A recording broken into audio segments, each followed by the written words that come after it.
అదృష్టార్ వారి అదృష్టరత్నం ధరించండి, మీ జీవితాన్ని మార్చుకోండి.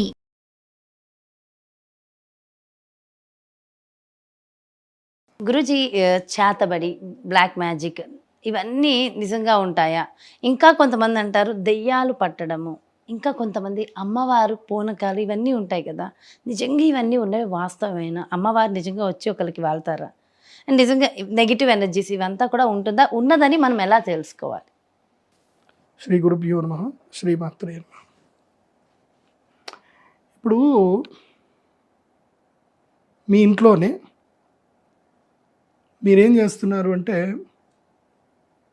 వంట చేస్తున్నారు. వంట చేసేటప్పుడు మీకు తెలియకుండానే ఒక స్టీల్ స్పూన్ ఏదైతే ఉందో అది పొయ్యి కొంచెం దగ్గరగా ఉంది, మంటకు దగ్గరగా ఉంది, అది వేడెక్కింది. మీరు అది తెలియకుండా టక్కన పట్టుకున్నారు, ఏమవుతుంది? కాలుతుంది. టక్కన మీ యాక్షన్ ఎలా ఉంటుంది అప్పుడు? అని అంటారు. అవును. మీ ఆయన పరిగెత్తుకుంటూ వచ్చాడు, పరిగెత్తుకుంటూ వచ్చి ఏమైంది, ఎందుకు తరిచావు అని అన్నాడు అనుకో. కాలిందండి, కాలింది అని అంటే ఏదేంటి ఇట్లా చూస్తే ఏంది, ఏం కాలింది, ఎక్కడ కాలింది, ఎందుకు అట్లా ఊరికే, ఏం కాలింది చూసుకోవా, నీ కళ్ళలో నీళ్ళు వస్తుంటాయి, నొప్పి వస్తుంటుంది అంటే ఆయన వచ్చి మాత్రం సర్లే ఏదో నూనెనో బర్నలో ఏదో పెడతాను, కూర్చు కూర్చు కూర్చు కూర్చు అని కొంతసేపు అయ్యాక టెన్షన్ పడకు అదని పెట్టి ఏదో వెన్ను పెట్టేదని పెట్టాక పెడతారు, అన్నీ చేస్తారు. సరే మీరు పెడుతూ ఉంటే అని మీరు అంటూ ఉంటే కొంచెం వాళ్ళు ఏంటంటే అరే రే నొప్పి ఉందా అని వాళ్ళు ఫీల్ అవ్వగలుగుతారే తప్ప ఆ నొప్పి భరిస్తుంది ఎవరు? ఎవరికి వాత అంటిందో వాళ్ళకే బాధ. అట్లాగే ఈ చేతబడులు, ఈ దయ్యాలు పట్టడాలు ఇవి చూసేవాడికి తెలియదు. చూసేవాళ్ళ దయ్యాలు లేవు, చేతబడులు లేవు, ఏం లేవు, కనిపిస్తున్నాయా, ఇవన్నీ చూసేవాడు బోలని మాట్లాడతాడు. కానీ వాడికి వాత తలిగినప్పుడు మాత్రం తెలియదు. వాత తలిగితే ఈ మధ్య నాకు కొంతమంది కాల్ చేస్తున్నారు గురుజీ. గురుగారు నేను నమ్ముతున్న గురుగారు, నేను మొన్నటిదాకా నమ్మకపోతుండే కానీ తెలిసిపోతుందండి, ఇప్పుడు బాగా తెలుస్తుందండి నాకు. ఇది రియలైజ్ అయ్యేవాళ్ళు ఏ కొద్ది మందో ఉంటారు, అందరికి రియలైజ్ కాదు. కాబట్టి నేను నా అనుభవం మీకు చెప్పేది ఏంటంటే ఈ చేతబడుల గురించి, దయ్యాల గురించి నేను మాట్లాడడం మానేసా. ఎందుకోసం అంటే నీకు ఎక్స్పీరియన్స్ అయినప్పుడు ఆటోమేటిక్గా నా దగ్గరికి వస్తావు. నీకు ఎక్స్పీరియన్స్ కాలేదనుకో, నేను చెప్తే ఇదేదో చెప్తున్నాడు అనుకుంటావు. Let you experience. Because experience అయిన వాళ్ళందరూ నా దగ్గరికి వచ్చారు కాబట్టి నేను మొదలు నమ్మేవాడిని కాదు. మా నాన్న నాకు ఒకసారి చూపించాడు, లైవ్గా చూపించినప్పుడు అప్పుడు నాకు నమ్మకం ఏర్పడింది. ఆ తర్వాత చూపించారా? దయ్యాలది చూపించారు. నా దగ్గరికి ఒక దయ్యం వచ్చి చేయి తిప్పింది కూడా. దాన్ని మా TV5 మూర్తి గారు వేసుకొని నేనేదో కట్టుకథ అల్లుతున్నట్టుగా అదేదో ప్రమోట్ చేసుకున్నారు. ఇదే ఊపే కూహ అంటే ఇదే అనమాట. శవాల మీద పేలాలు ఏరుకోవడము, ఇంకొకళ్ళని డిఫైమ్ చేసుకొని డబ్బులు సంపాదించుకోవడం అంటే ఇంతే అంటారు. కాబట్టి నేను చెప్పేది ఏంటంటే లెట్ యూ ఎక్స్పీరియన్స్.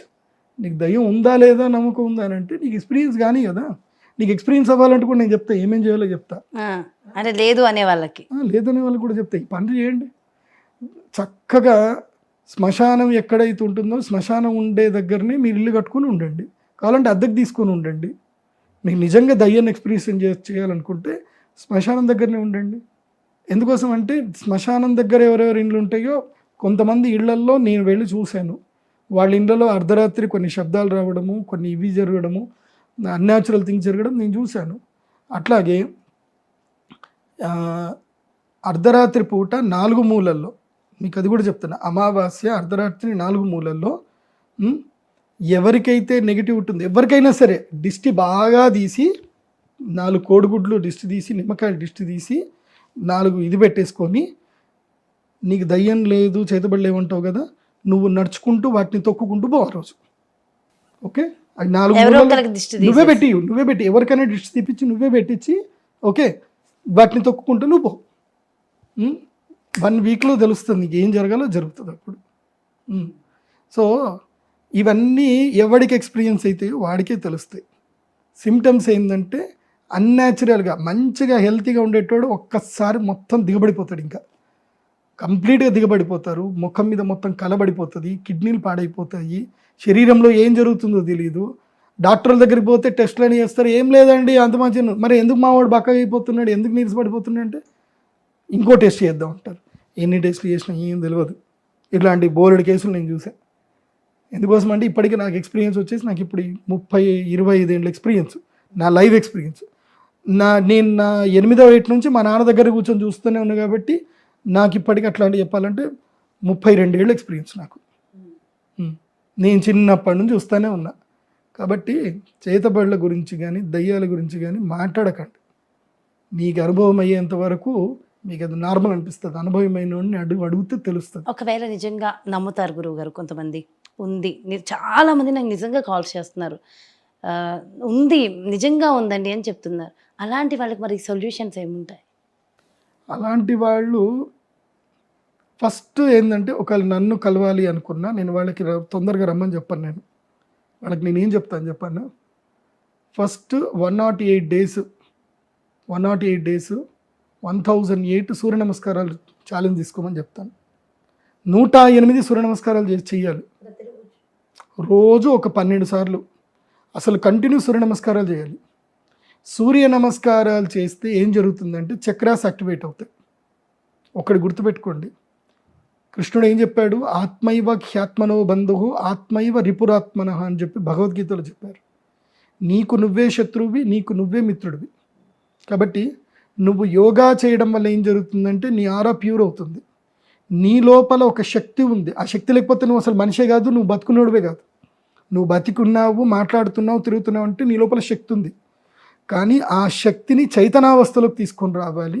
దాన్ని ఒక ఉన్మత్త అవస్థలోకి తీసుకొని రావాలి. అలా తీసుకొని వస్తే నీ మీద ఏ నెగిటివ్ ఉన్నా సరే నెగిటివ్ పోతుంది. దానికి నువ్వు ఎక్కడికి వెళ్ళాల్సిన అవసరం లేదు. సూర్య నమస్కారాలు పర్ఫెక్ట్గా చేస్తే సరిపోతుంది.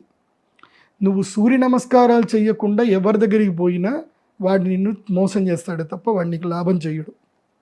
నేను అనా పైసా ఖర్చు లేని సొల్యూషన్ చెప్తున్నా. సూర్య నమస్కారము, ప్రాణాయామము. ఎందుకోసం అంటే మన శరీరంలోని 7 శ్రీచక్రాలు ఉంటాయి. 7 శ్రీచక్రాలు ఉంటాయి, సహస్రార చక్రం నుంచి మూలాధార చక్రం వరకు. సరిగ్గా మనం యోగా చేస్తే మన చక్రాల్లో ఏ 2 యాక్టివేట్ అయినా చాలు, సరిగ్గా ఆ దయ్యాల బాధ, చీడపీడ బాధలు అన్నీ పోతాయి. ఇది చేసుకోవడం. నెక్స్ట్ నడక చేయడం. ఎంత ఇవి వచ్చినప్పుడు నడక అంటే ఎక్కడ చేయాలి అని అంటే గాణగాపూర్ వెళ్ళాలి. గాణగాపూర్లో వెళ్ళి దానికి క్షేత్ర పరిక్రమ అని ఒకటి ఉంటుంది. గాణగాపూర్లో వెళ్ళి క్షేత్ర పరిక్రమ చేయాలి. లేదంటే ఏదైనా అమ్మవారి యొక్క దేవస్థానంకి వెళ్ళి ఆ దేవస్థానంలో 3 రోజులు నిద్ర చేయాలి. ఆ తర్వాత ఆయుర్వేదంలో ఒకటి ఉంటుంది. ఇప్పుడు చాలామందికి మందు పెట్టారంటారు. నేను మొదలు నమ్మేవాడిని కాదు. కాకపోతే కొంతమందిని చూసిన తర్వాత అర్థమైంది, అమ్మో బాబు ఇది కూడా ఉందిరా బాబు అని చెప్పి నాకు అర్థమైంది. కాబట్టి వాళ్ళ కోసం అని చెప్పేసి ఏంటంటే విరుగుడు ఉంటుంది, మందు విరుగుడు ఉంటుంది. దానికి ఏంటంటే విరేచన క్రియ అని ఒకటి ఉంటుంది ఆయుర్వేదంలో. మీరు ఎక్కడైనా పంచకర్మ సెంటర్కి వెళ్ళిపోయి విరేచన క్రియ చేసుకోండి. లేదు మందు పెట్టింది మీకు అనిపిస్తుంది, ఉదయాన్నే కూర్చోబెట్టి ఉప్పు నీళ్ళు తాగించండి.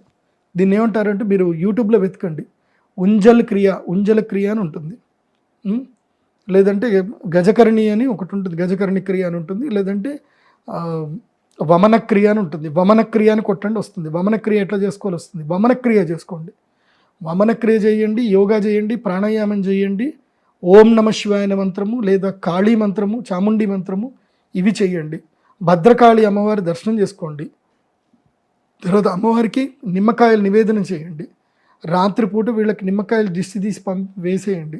అట్లాగే వీళ్ళ చుట్టూ గోధుమ పిండి, అంటే ఎవరికైనా ఇట్లా పీడలు అనిపిస్తుంది, గోధుమ పిండి 1 కిలో గోధుమ పిండి, బెల్లము దిష్టి తీసి దాన్ని తడిపి ముద్ద చేసి చిన్న చిన్న ముద్దలు చేసి చెరువులో వేయండి, చేపలకు వేయండి. ఇవి సింపుల్ సొల్యూషన్ నేను చెప్తున్నవి. మీరు ఎవరి దగ్గరికి వెళ్ళాల్సిన అవసరం లేదు. ఈ దర్గాల దగ్గరికి పోయి మీరు మిమ్మల్ని ఇంకా పిచ్చోళ్ళు చేస్తారు. దర్గాలకు వెళ్ళకండి, ఎవరి దగ్గరికి వెళ్ళకండి. భూత వైద్యులు కొంతమంది ఉండొచ్చు, నేనైతే నా జీవితంలో చూడలేదు. కానీ నేను అద్భుతమైన అఘోరులను మాత్రం చూశాను. వాళ్ళు ప్రకృతిని శాసించే అఘోరులను నేను చూశాను. వాళ్ళ వరకు మనం వెళ్ళాలంటే మనకు ఎంతో అదృష్టం ఉండాలి. వాళ్ళు నాకు చెప్పింది ఒకటే, ప్రదీప్ तुम्हारे जीवन में तुम बहुत तपस किया, उसके लिए मैं दर्शन दिया तुमको. तुम किसी को भी मेरा नाम मत बोलो, किसी को भी मेरे पास मत लेके आओ, क्योंकि मैं कर्म करने के लिए नहीं आया हूँ, मैं भगवान की सेवा करने के लिए हूँ, कर्म करने के लिए नहीं हूँ అని చెప్పిండు. అంటే నీకేదో తపస్సు ఉంది కాబట్టి నువ్వు నన్ను దర్శనం చేసుకోగలిగావు, నా దగ్గరికి ఎవరిని తీసుకురాకు, నువ్వు కూడా మళ్ళీ నువ్వు రాలేవు నా దగ్గరికి రావాలనుకున్నా, ఇప్పుడు నీకు అదృష్టం కూడా వచ్చావు కాబట్టి నా గురించి ఎవరికి చెప్పకని చెప్పాడు. ఆయన ఇప్పుడు వర్షం పడాలంటే వర్షం పడుతుంది, ఆకాశంలో మేఘాలు కమ్ముకొచ్చాం నాకు కొంచెం ఎండ కొడుతుంది అని అంటే ఎక్కడ లేని మేఘాలు వచ్చి 2 నిమిషాలు కమ్మేసుకుంటుంది. ప్రకృతి అలా ఆయనకి పంచభూతాలకి ఇట్లా ఉన్నాయి అన్నమాట. గాలి కావాలి అని చెప్పేసారంటే వాయునందన్కి జై హో, పవమాన్కి జై హో అని చెప్పేసి అనేసరికి సమ్మని గాలి వచ్చింది. నేను హిమాలయాల్లో చూసిన గొప్పవాళ్ళు అట్లాంటి వాళ్ళు ఉన్నారు. ఇప్పుడు మీకు అట్లాంటి ఒక గొప్ప వ్యక్తి, ఒక్క వ్యక్తి మాత్రం ఉన్నాడు చెప్తాను. మీకు అట్లాంటి చీడపీడల బాధలు ఎవరు ఉంటే ఆ వ్యక్తి దగ్గరికి వెళ్ళండి. తణుకులో అఘోరి రాజేష్నాథ్ గురూజీ ఉంటారు. ఆయన మహానుభావుడు, ఆయన చాలా శక్తిమంతుడు. ఆయన దగ్గరికి వెళ్ళి కలవండి. ఆ బాధ ఉంటే నా దగ్గరికి కూడా రావద్దు, నాకు ఆ శక్తి లేదు. ఎందుకోసం అంటే నేను అది విమర్శ చేసుకోవడమే మంచిది, నాకు ఇష్టం లేదు అట్లాంటివన్నీ కూడా. కాబట్టి రాజేష్నాథ్ అఘోరి గురూజీ మహారాజుని వెళ్ళి కలవండి. కానీ గురూజీ దగ్గరికి వెళ్ళేటప్పుడు మాత్రం మీ కొంటెతనాన్ని, మీ పెంకితనాన్ని, మీ మైండ్లో ఉండే సైన్స్ వాటికి సంబంధించినవన్నీ కూడా తీసి బయట పాడేసి వెళ్ళండి. ఆయన దగ్గరికి వెళ్తే చాలా జాగ్రత్తగా ఎట్లుండాలంటే చేతులు జోడించి భయంతో కూర్చోండి. అందుకోసమంటే గురువు అంటే అంత భయం ఉండాలి, ఆయన దగ్గర భయంతో పోవాలి. భక్తి భయం 2 ఉండాలి. ఏది లేకపోయినా చల్ నడు అంటాడు ఆయన, కూర్చోబెట్టాడు ఆయన. వచ్చే ప్రశ్న ఇస్తే నడు అని చెప్పేసి ఉంటాడు. అది. సో అయితే నెగిటివ్ ఎనర్జీ అయితే ఉంది, ఇవన్నీ ఉన్నాయని చెప్పారు. నేను ఇంకా పాజిటివ్ ఎనర్జీ అమ్మవారి గురించి అడిగా, అది ఇంకొక వీడియోలో నేను డీటెయిల్గా తెలుసుకుంటా. గురుగారు చాలా బాగా ఎక్స్ప్లెయిన్ చేశారు, సొల్యూషన్స్ కూడా అందించారు. Thank you so much Guruji, నమస్కారం. సో చూసారు కదండి, మరి దెయ్యాలు, చేతబడి, బ్లాక్ మ్యాజిక్ ఇవన్నీ ఉన్నాయి అనడానికి నిదర్శనం ఏంటి? ఒకవేళ ఉంటే వాటికి ఏం సొల్యూషన్స్ ఉంటాయి? ఎంతో చక్కగా క్లియర్గా ఎక్స్ప్లెయిన్ చేశారు కదా. మరో చక్కటి కార్యక్రమంతో మళ్ళీ మీ ముందుకు వచ్చేస్తాను. నమస్కారం.